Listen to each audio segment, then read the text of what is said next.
and welcome back to another episode of Wellness Chronicles. My name is Pooja Patel. I'm a registered nurse and diabetes educator from Toronto, Canada. Now, when I first started Wellness Chronicles, my goal was simple, and the goal was to provide a platform that provided evidence-based information to people who did not have information or access to good, grounded scientific information as to how to manage their diabetes, prevent their diabetes, and be able to lead a healthier life in the future. Unfortunately, this journey has come to its final chapter, but that doesn't mean that it's the end of the road for wellness.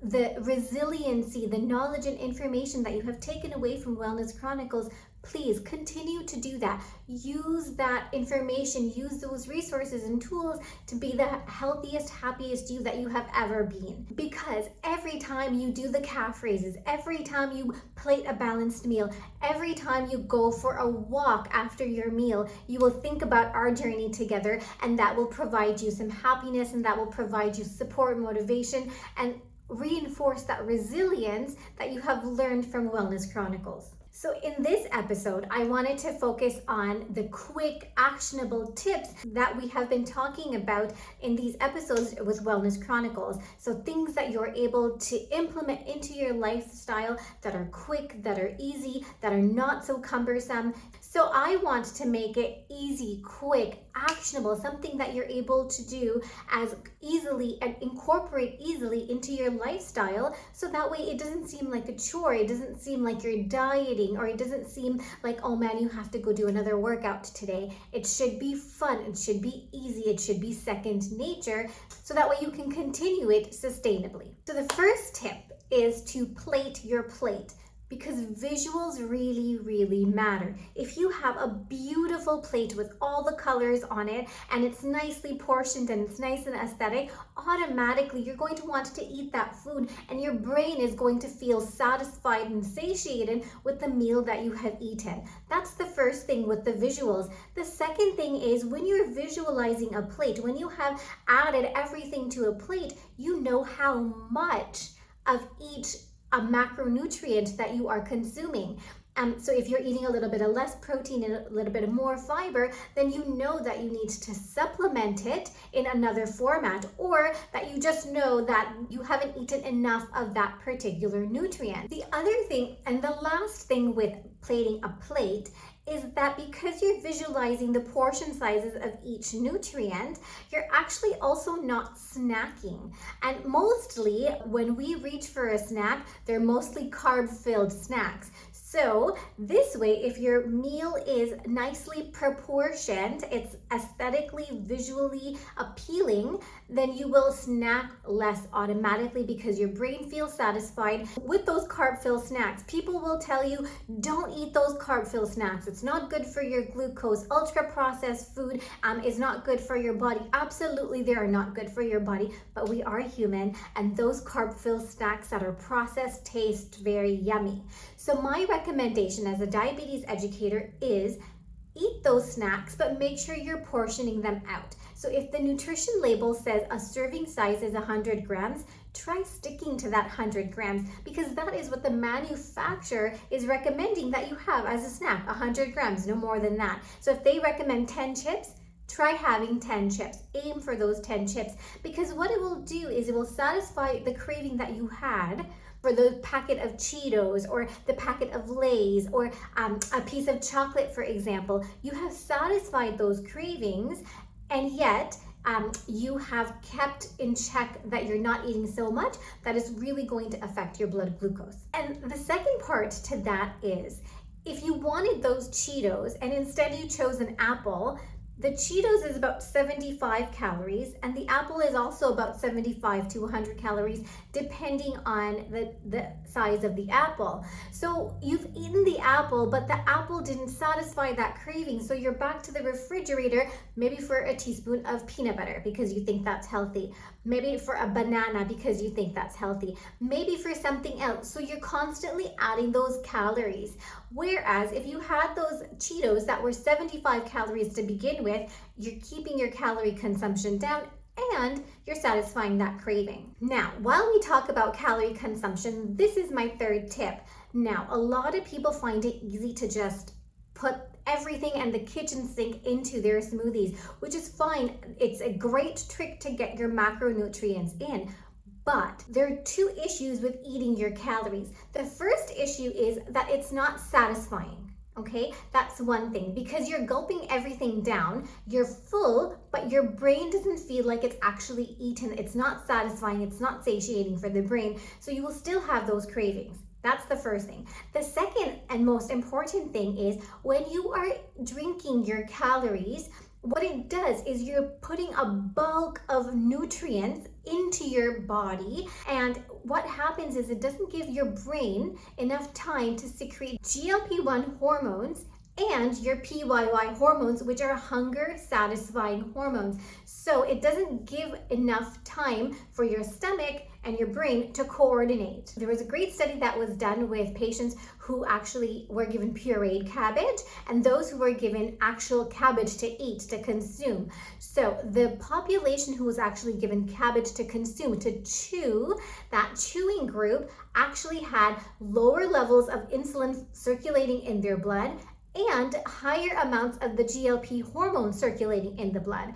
So the lower the insulin in your blood, the lower the insulin resistance. The lower the insulin resistance you have in your body, the lower the chance you are going to have prediabetes or diabetes in your future. And I know it's super easy to make those smoothies, because really you can just put everything into that smoothie and it's easy and simple and it's quick.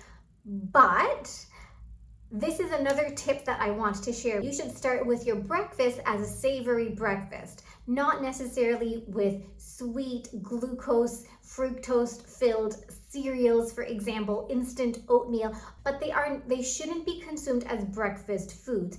And the reason for that is eating a savory breakfast, you're actually limiting the glucose that you are actually consuming. So the best tip that I can give you to actually prepare a savory breakfast is the veggies that you made the previous night for dinner. Take those veggies, put them in an omelet, or take those veggies and bake a frittata, right? So these things are actually easier for you to actually make and healthier for you to consume. So that way you are giving your body at least 4 hours of consistent energy before you need a snack or before you need to have your next meal. The other thing is, in terms of savory breakfasts, is it doesn't necessarily have to be savory, spicy, it doesn't necessarily have to do that. What it does have to do is it should have enough protein and it should have enough fiber to keep you full for at least 4 hours. So overnight oats with chia seeds and pumpkin seeds and sunflower seeds and almonds and maybe a touch of honey and some vanilla. Putting together this jar with some fruit in it will actually make your prep for breakfast much easier, and it has protein. So again, a savory breakfast doesn't necessarily have to be savory.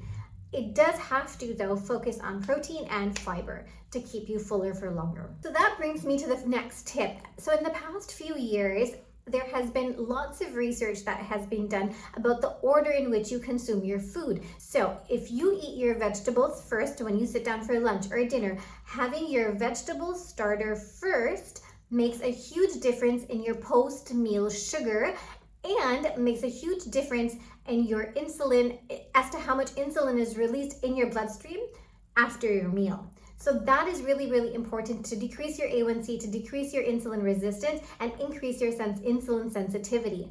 Because what tends to happen is when you do eat your vegetables first, the cellulose in the vegetables or the fiber in the vegetables will actually create this meshy jelly kind of barrier.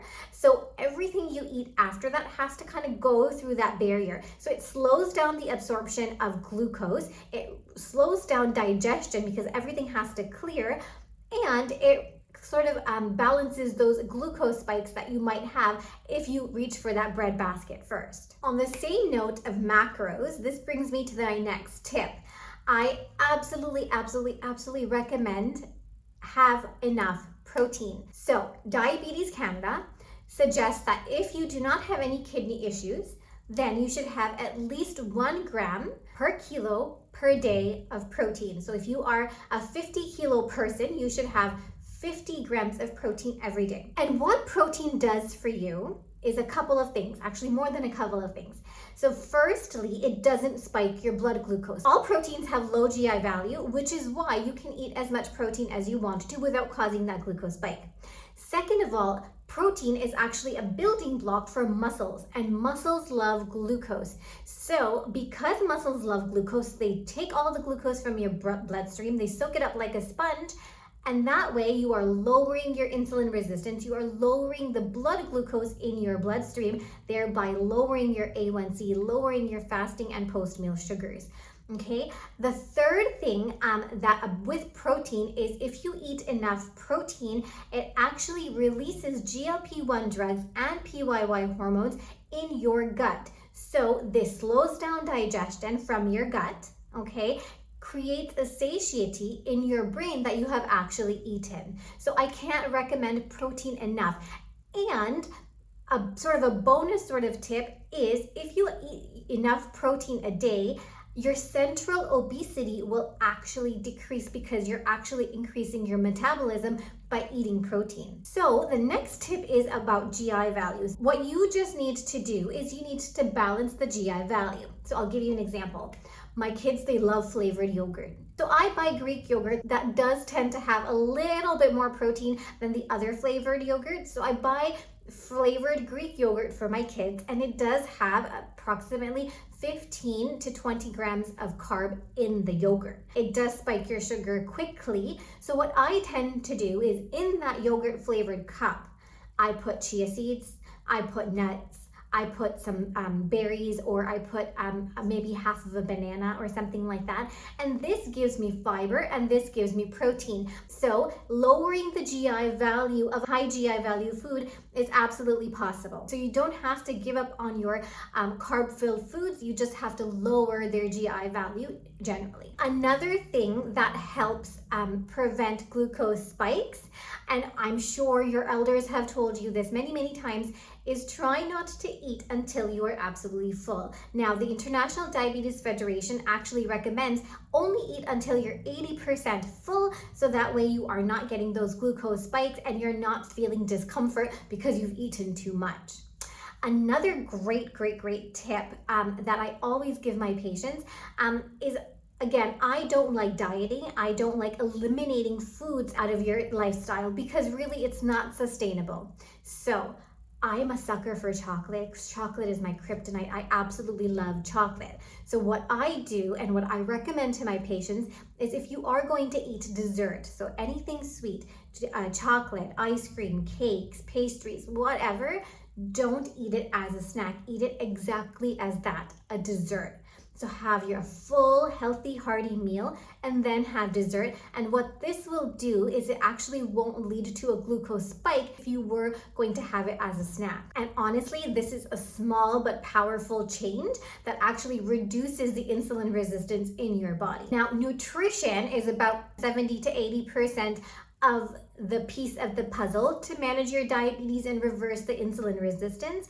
I think exercise, you could say, is the other 20 to 30% of that puzzle. Now, exercise actually increases insulin sensitivity, thereby decreasing insulin resistance, which is why it is so important to incorporate that in your system. So I have 3 tips as it relates to exercise and insulin resistance. And the first tip is, and I can't stress this enough, don't sit down after your meal. Walk for 5 to 7 minutes. Move your body for 5 to 7 minutes. Be physically active. Don't start doom scrolling, because what this will do is this actually reduces the glucose spike after your meal, and it reduces post-meal sugars, okay? Which is also really important when it comes to your overall A1C. Second tip for exercise is to take small exercise breaks. Again, I can't stress enough how important it is to take these exercise snacks. And these exercise breaks or exercise snacks don't have to be cumbersome. Every 20 to 30 minutes in the hour that you are sitting, try to get up, walk around, move your body, stretch. Do maybe 10 to 15 calf raises. do 8 to 10 squats. You just really have to do this once an hour. Exercise snacks or exercise snacking will actually reduce your insulin resistance, increase your muscle mass, because if you're doing squats or calf raises, you're actually increasing your muscle mass, and that helps decrease your blood sugar because muscles love glucose. And the third exercise tip that I will give you is Diabetes Canada suggests that you incorporate 150 minutes per week of moderate to vigorous activity in your daily lifestyle. So that is 5 times a week for 30 minutes. That's it. So you go for a walk, or you go cycling, or you're going up and down the stairs, you're doing resistance training, Pilates, anything that is really going to make your muscles work is what Diabetes Canada recommends. 150 minutes per week of moderate to vigorous physical activity will actually reduce your blood sugars, reduce your insulin resistance, and keep your A1C in check. Another aspect that is not exercise or nutrition that can affect your blood glucose is a good night's sleep. So I absolutely recommend getting a good night's sleep. It is recommended that you get at least 7 to 8 hours of sleep every night. So for every hour of less sleep that you get, it actually increases the chances of increasing insulin resistance. So try to get as much sleep as possible so that way your body is well rested. If your body is well rested, you're going to have less cortisol. So sleep and rest is really, really important for your body. And finally, I want to leave you with how you can implement all these things easily and quickly into your lifestyle so that it doesn't become actively doing to be healthy, you're just doing it. And that tip is habit stacking. Now, I've mentioned before in one of the episodes is the brain likes consistency, the brain likes routine. So if you already have a routine built in your daily life, make sure you're adding on to that. So for example, you're brushing your teeth, do your squats. So that is your morning resistance exercise. You are going up and down the stairs a couple of times with your kids. So that is your post-meal exercise, your 5 to 7 minutes of moving your body after you have had your dinner. While you're prepping for dinner, you're also prepping for your healthy snack the following day. So these kinds of things you are stacking on to an existing routine will actually make it secondhand and easier for the brain to adapt to and understand, and really make it second nature so it's not difficult, it's not uncomfortable. So thank you so much for listening to this episode all the way to the end. I am so happy to have had the pleasure to share this evidence-based information with you to prevent, to manage, to even reverse those diabetes symptoms. Now, just because it's the end of Wellness Chronicles doesn't mean it's the end of your wellness journey. And also remember, you don't have to do everything today. You don't have to do everything right now. Small changes do lead to big impact, and you are not chasing perfection, you are chasing progress. So I really do hope that these are the messages that you have taken away from Wellness Chronicles. It's provided that support, it's provided that encouragement and motivation for you to start getting a little bit more healthier than what you were. And I do hope that you still continue to listen to the older episodes of Wellness Chronicles, because there is a lot of great information there. Share it with your friends and family who are just starting their wellness journey. So thank you so much for joining me on this journey. I really appreciate it. Until next time, please stay happy, stay healthy, stay kind.